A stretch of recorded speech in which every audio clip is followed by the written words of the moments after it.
Am I wrong? Dominic Reyes definitely beat John Jones in that fight. No. No? I rewatched that fight. I don't think so. Well, you're wrong. How? Because Dominic Reyes beat John Jones 3-2. And if No. John Jones is not good enough to beat Dominic Reyes, then he is not good enough to beat Tom Aspinall. John Jones is not the best fighter in the world right now. I watched the video on YouTube, and their whole point of the video is I see what you're talking about with the whole rounds and everything, because I did rewatch that fight. Their whole thing is that John Jones was never truly in danger in that fight. Like, Dominic Reyes was able to put the pressure on him and stuff, but in the later rounds, he looked like fainting. He was kind of running from John. He was never really in danger. Was Dominic Reyes ever in danger of John Jones finishing the fight? Yes. No. In the last 2 rounds. No. He was always, because even though he was attacking John Jones with, like, forward pressure and everything, like, when he struck, when he didn't strike for those moments, or when there was, like, confusion, John Jones was putting the pressure. John Jones was making him have to adjust in that fight more than John Jones had to adjust.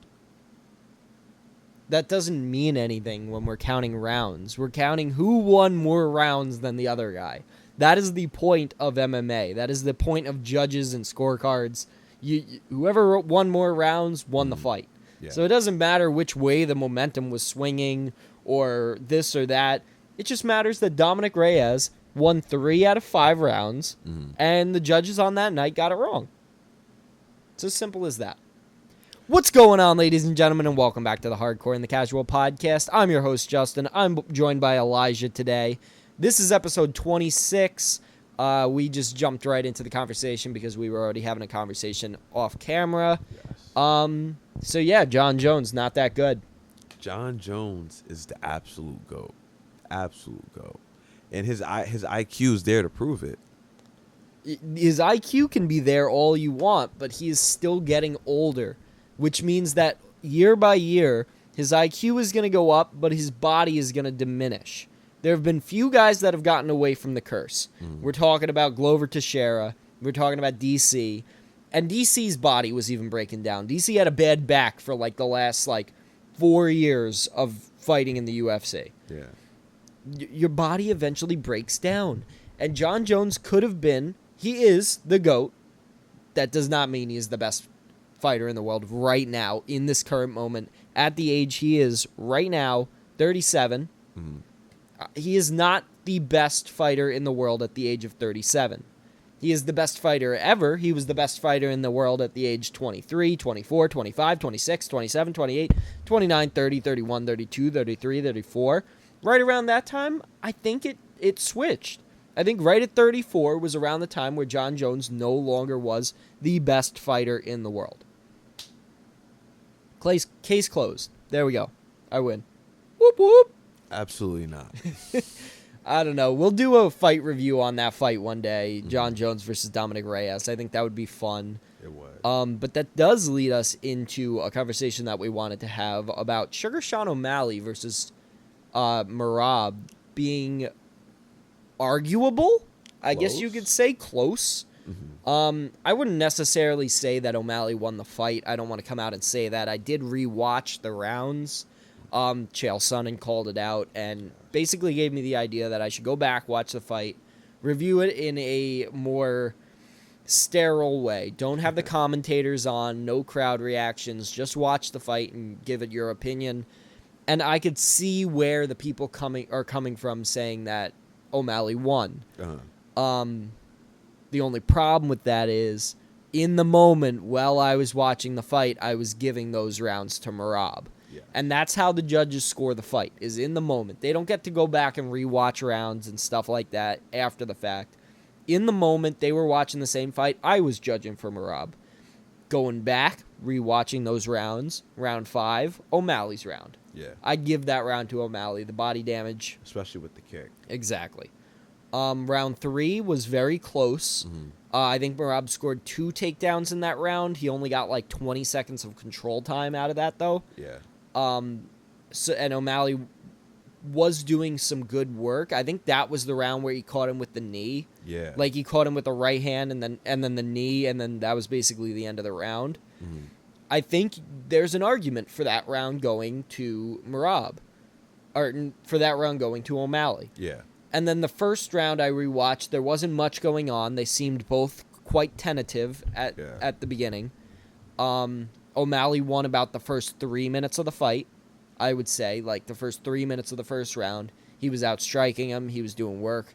And then Merab takes him down. Yeah. And then basically holds him down for the last 2 minutes, does some groundwork, does some striking. Yeah. Probably put on more damage in those 2 minutes than O'Malley did within the first 3. Yeah. So that round is more of a swing round, but I would give it to Merab. Obviously, 2 and 4 for Merab. So 1, 2, 4, Merab. Casual statement. That's how I have it. Well, how did you have it? Because I've now watched the fight twice. I watched it live, and I rewatched it. I don't know. Round 5 you could give to O'Malley. That's fine. Round 3 is arguable, but you can give it to O'Malley. And then round 1 is very arguable, but I wouldn't give it to O'Malley. 1 and 3, we can give to O'Malley, and Merab holds 2 and 4. So it comes down to the first round. And if you're looking at it with no commentators or anything like that, like no hype, nothing to it, just a fight, it's like, but I think for that round specifically, knowing that both fighters are coming in fresh and that, people are rooting for O'Malley, some people are rooting for Merab, it all comes down to the fans. Who do the fans think won that first round? And then we can score it beyond. Because the first round is, all right, we hope this guy knocks this guy out. We hope this guy ends the fight fast and turns it to what it is. And that's kind of why I gave the first round to Merab when I was watching it live, because I was just sitting there and I was like, okay, O'Malley's doing some work. He's doing some work. He's doing some work. Uh-huh. And then Merab takes it down. And that kind of sucked all the joy out of me. Yeah. In that moment, like the whole room just went quiet. It was just like, oh, here we go. So I feel like in the moment, it was just kind of one of those things where it's like, all right, give that round to Merab. He'll come back. Yeah. It was kind of at the point where I wasn't even like counting rounds anymore. I was kind of just like, all right, at this point, O'Malley needs to knock him out, or Merab is just going to keep taking him down. Those are the only two options. Yeah. So it doesn't really matter what the decision is going to be. It was probably always going to be for Merab as long as he kept taking him down.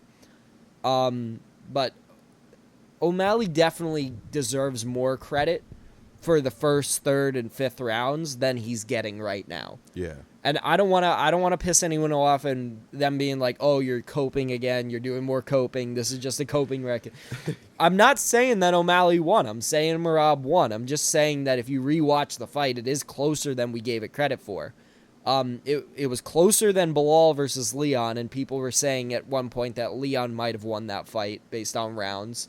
I think it was the same 3 rounds, too. I think it was 1, 3, and 5, which Leon arguably won. Yeah. I think that O'Malley versus Merab was closer than Bilal versus Leon, though. I think they're about even to where it's like both guys in the 5th round decide to bring out some lethal strikes and don't capitalize on it. Yeah. That's like weird. And, yeah, I don't know, man. I just think that there's some dimensions to it that people aren't giving it credit for. And Chael Sonnen was able to call that out, and it got me to rewatch it, so I hope more people go back and rewatch the fight and give O'Malley a little bit of credit for how well he did. Yeah. You know what I don't like? You know what I was thinking? I was in the car earlier just driving, and I was just thinking, I think I know why I don't like Bilal and Merab and people that just like lay and pray. Yeah. It's because, 1, they don't go for finishes. Yeah. And 2, they almost never learn how to really strike. If you're a striker and you come into MMA, you have to learn how to wrestle. You have to. If you're not good at it, you're not going to get anywhere. Yeah. If you're a striker, you need to learn how to wrestle. If you're a wrestler, you don't really need to learn how to strike. You need to learn how to set up your takedowns with strikes. Yeah. But that's different than learning how to actually strike. I don't know. Most wrestlers on the roster most, not all, most wrestlers on the roster would not be able to have a stand-up fight with anyone on the roster. Merab, if Merab had to stand up and just box or kickbox with anyone on the roster, anyone in the top 15, I think he loses. If it was just a kickboxing fight. I know it's not. I know it's MMA. I know that these are the rules and that they're allowed to do takedowns and yada, yada, yada. I'm just saying you should put more effort into learning how to kickbox. Because they rely so heavily on their wrestling that they never have to learn how to do that. Where a kickboxer can't just rely on their kickboxing because eventually they're going to run into someone that takes them down. And guys like Merab and guys like Bilal may have somewhat of a striking game. I mean, we clearly saw Bilal was able to beat Sean Brady. And now we know Sean Brady's actually a pretty good striker after he just beat Gilbert Burns. But at the same time, you need more. You need to be able to go out there. I guess you don't even need to. You don't need to. It just should be that way. You should learn how to strike. You should be able to stand on the feet with someone and not immediately think, oh shit, I got to take this guy down. I can't stand with this guy for longer than 20 seconds without taking him down. And that's why Merab pisses me off. That's why Bilal pisses me off. That's why guys that only know the takedown aspect piss me off. It's just, I don't know, man. Do you have anything to say about that, though? Like, it's just a weird thing. Sometimes you see it evens out, like Colby and Usman. That was one of the exceptions I was going to say. Usman can strike pretty well, and that's from his work with Trevor Whitman. Yeah. Colby? No. Usman. Colby's not the best striker. Usman is a pretty good striker. Yeah. Colby kind of does the same thing. He kind of lays in praise and goes for takedowns on guys like Jorge Masvidal. Come on, dude. Box him. Let's see it. Come on. Yeah, you're talking all that shit, and then you're not going to stand up and box with him. You're just going to take him down and hold him down. Like, come on, man. See, that's what irks me. But Usman knocks Jorge Masvidal out cold. Yeah. Because he worked a lot of striking with Trevor Whitman, another guy, Justin Gaethje, who was predominantly a wrestler who learned how to strike. Like, you should. It is your duty as an MMA fighter to learn how to be proficient in every level of MMA. Yes. You can just rely on your takedowns. You should not just rely on your takedowns.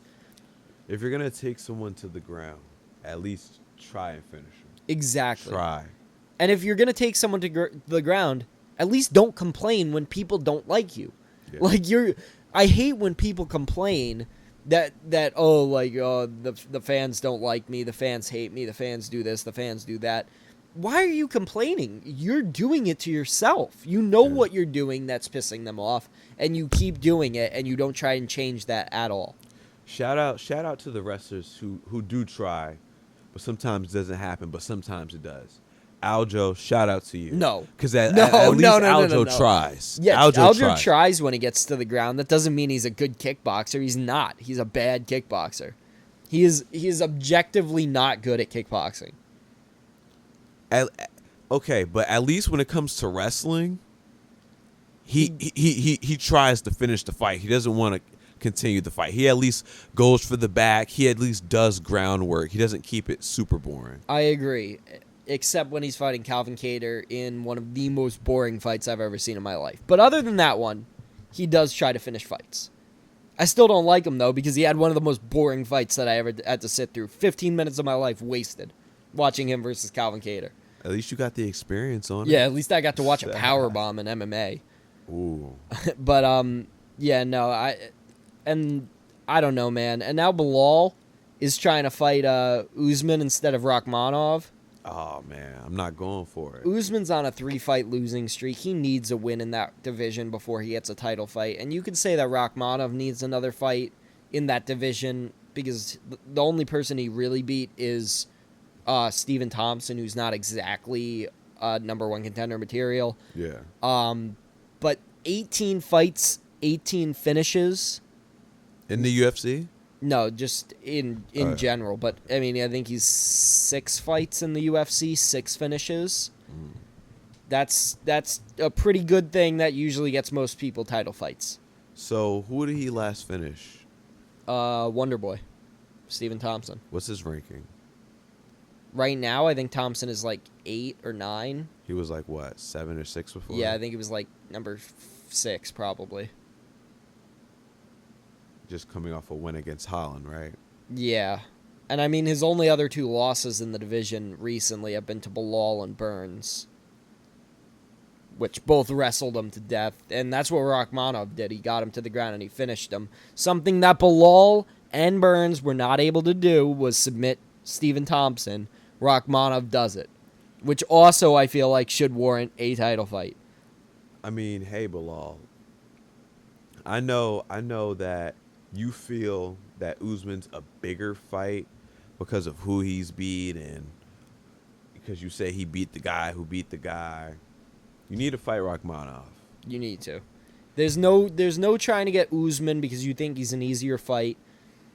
Rachmanov will finish you, and you know that, and that's why you're running, is because you're scared of Rachmanov. Listen, you won the belt, lose the belt. Exactly. You need to defend against the top guys in the division, and just because Usman has that number 2 ranking or whatever he has does not mean that he is more deserving than Rachmanov. Usman is on a 3-fight losing streak. You don't get a title fight on a 3-fight losing streak unless your name is Chalpi Sonnen. Bilal, I have nothing against you. I just really hoped Leon would have won that fight. I do too. And he was very close, and it pisses me off to this day that Bilal is still champ. He is just so boring. He is so boring, and I don't want to watch more fights with him. If he beats Rachmanov, I'm going to cry. I'm going to cry. I don't even care. You could say I'm a little wimp. You could say this and that. Go for it. I really don't care. If he beats Rachmanov, we're going to have problems. I'm going to have to personally call Leon Edwards myself. Says, hey, you need to get back up in there. You need to get that belt again. One more motivational speech, whatever it takes. Head kick or not. Don't let him bully you, son. Don't let them bully you. Like, just the last 5 minutes. All you had to do, elbow, elbow, elbow. Finish the fight. But he didn't do that. That is not how it turned out. But, Shame. Oh well, you're going to have to defend eventually. And it should not be against Kamaru Usman. Absolutely not. But other than that, is there any more news in the MMA world that we could talk about before we predict Moicano versus Benoit Saint-Denis? We haven't heard too much from the middleweight division. I guess because we know who's next in line. I mean, we already know what's going on in that division. Well, actually, there's something going on this weekend that's going to decide probably a next title contender, Amava versus Brendan Allen. So, I mean, those guys are number 4 and 5 in the division. Yeah. Only people above them are Whitaker, Izzy, Strickland, DDP. But, I mean, Chimaev is fighting Whitaker. Yeah. I do think that if Chimaev makes it through Whitaker, I think the winner of Whitaker versus Chimaev is more likely to get a title fight than the winner of Amava versus Allen. Yeah. But I think whoever wins Amava over Allen is next. Or probably fights Izzy. Yeah. Yeah. But, I mean, you've already seen Sean Strickland has beat both of these guys. Amavov? He's beaten Amavov and Brendan Allen. I think he beat Amavov on short notice. Oh. Like, Strickland was the guy coming in on short notice after he had already fought Cannonier like 2 weeks earlier. Uh-huh. And then he beat Amavov pretty easily. And he also knocked out Brendan Allen a couple of years ago. So, So if Strickland wins the belt, those guys are out of there. It's between Rob and Chimaev. If that fight actually happens, Cyril Gane is off that card against Volkov. Volkov is injured, so Cyril Gane will not be competing on UFC 308. Okay. That is sad. I've been hearing a lot of rumors about Tom Aspinall versus Cyril Gane for the interim heavyweight title in that pay-per-view. But I don't think that's smart for Tom Aspinall to do on short notice. I think that he would still win. I just don't know why go for it. I don't know why the champ would come in and defend his title on short notice. That just doesn't make much sense to me. Like, has that ever happened? Like, Volkanovski came up a weight class on short notice, but he didn't put his title on the line. Yeah. Like, it's different.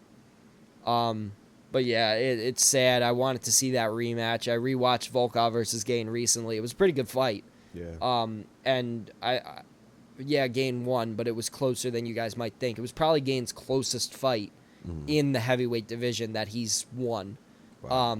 So like, there's the ones that he's lost, like Ngannou and Jones, but not counting the ones that he's lost, that was his hardest fight against Volkov. He's only like, what, 15 fights in?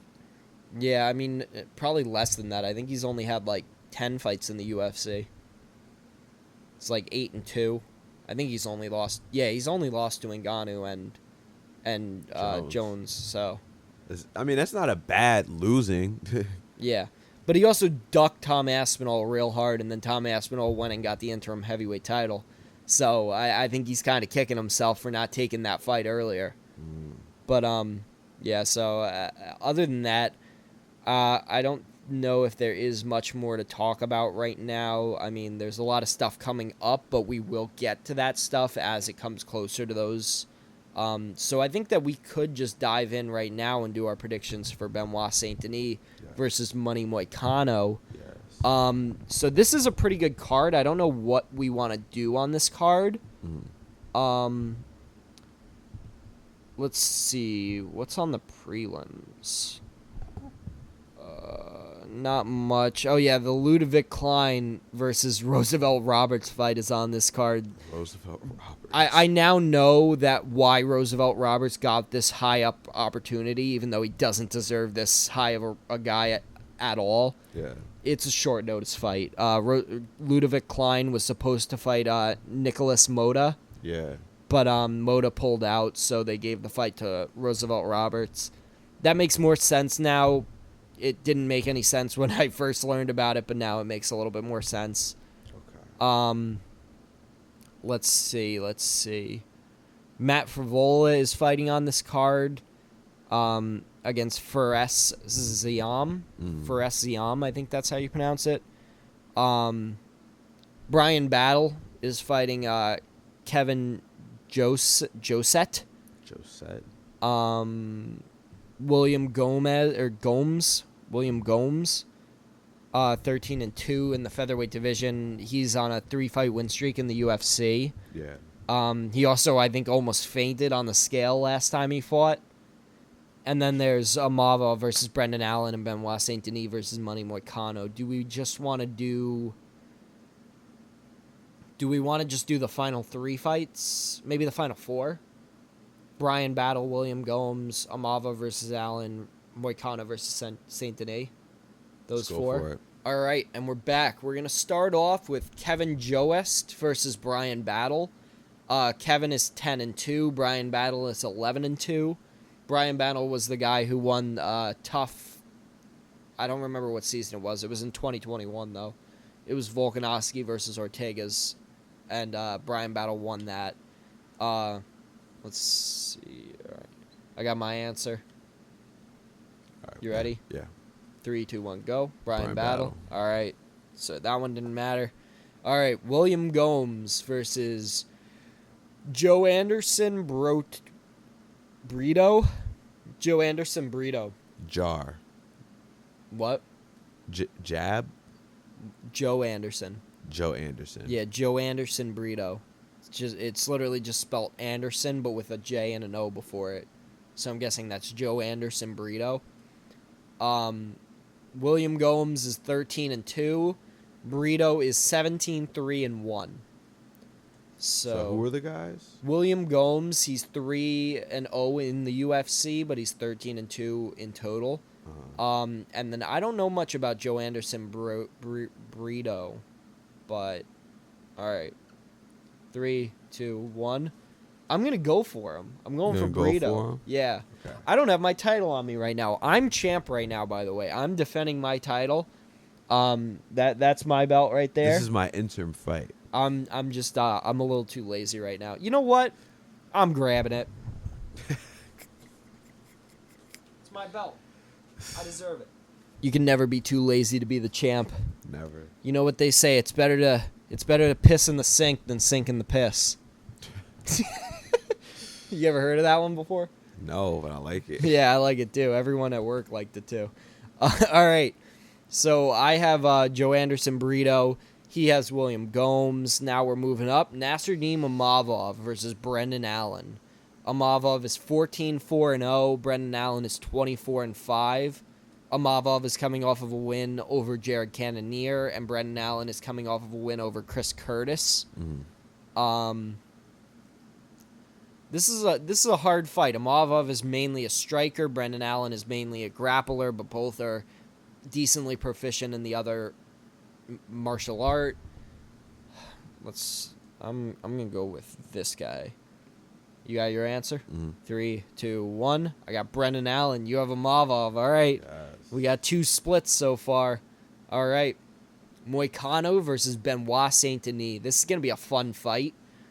Moicano is 19-5-1, coming off a win over Jalen Turner. Benoit Saint-Denis, 13-2-0, coming off of a loss against Dustin Poirier. This is in France, by the way, so Benoit Saint-Denis isn't going to be in front of his people. He fought for their military, so I'm assuming they're going to be very, very appreciative for him. Yes. Moicano is a great grappler. Benoit has great wrestling. And he has good judo. Yeah. He's got good striking, too. I mean, he was piecing up. He wasn't piecing up Dustin Poirier. He was landing big shots on Dustin Poirier. And then that chin. The chin broke, but I don't think Moicano is going to break Benoit Saint-Denis' chin. I think, if anything, Moicano is going to have to submit him, which I think is possible. But 3, 2, 1, I got Benoit Saint-Denis. You know what? I got money Moicano. Oh, you're going to switch? I got money Moicano. All right, then we have 3 differences. You have William Gomes, Imavov, and Moicano, and I have Brito, Allen, and Benoit Saint-Denis. That means that you have the red side and I have the blue side on the last 3 fights, basically. Okay. So you're A side, I'm B side, even though I'm the champ. But yeah, so there's our picks. Benoit Saint-Denis for me, Brendan Allen for me, Brito for me, and for him, Moicano, Imavov, and William Gomes. Do you have anything else you want to talk about? We are at 28 minutes, so we could stop it right now if we wanted to, or if you have anything else you want to talk about, we could just keep on going.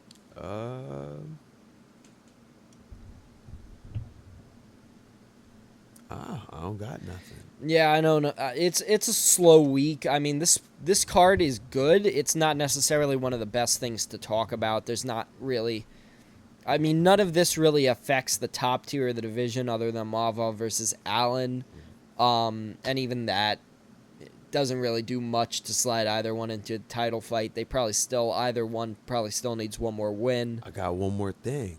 Go for it. I've seen some recent training footage between Ilia Topuria, and I've seen some recent training footage of Max Holloway. I've seen some videos where they're both talking smack. I think things are really heating up, building up to this fight, and I think everyone should go watch that. Why do my 2 favorite fighters in the world have to be fighting? This puts me in the worst position. And I am not an Ilia Topuria bandwagoner. I liked Ilia Topuria from the moment that he knocked out Ryan Hall. When I saw him knock out Ryan Hall, that's when I became a fan. I was a fan all the way, like him knocking out Bryce Mitchell.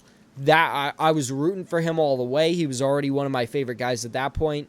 And then when I watched him put on that performance against Josh Emmett, that was when he became my number 2 fighter right behind Max. Then he knocked out Volkanovski. He was already my number 2 fighter in the world, my favorite. And now he's got to fight my favorite fighter.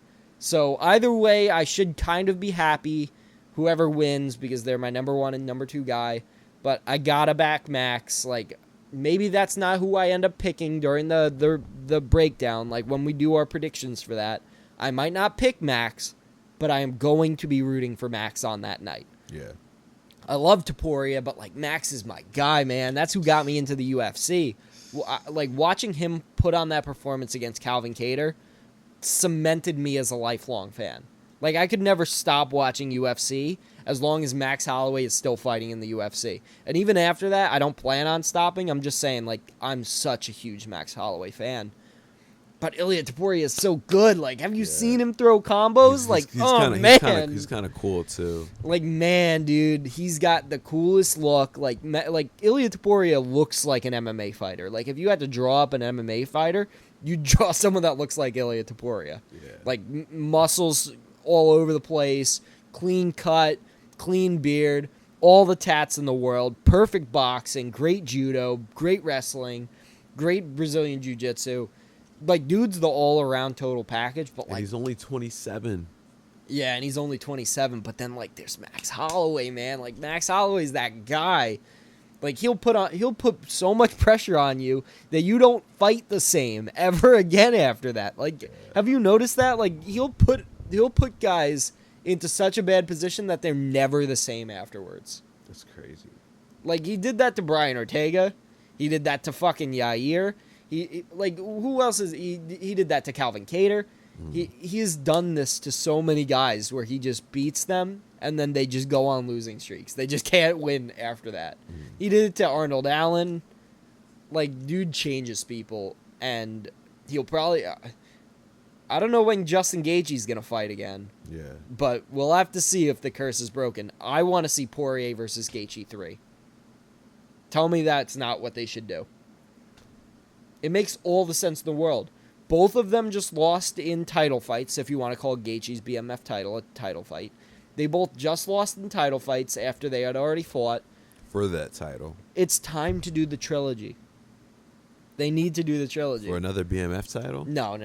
Just do the trilogy. There's no... They can market it off of the trilogy.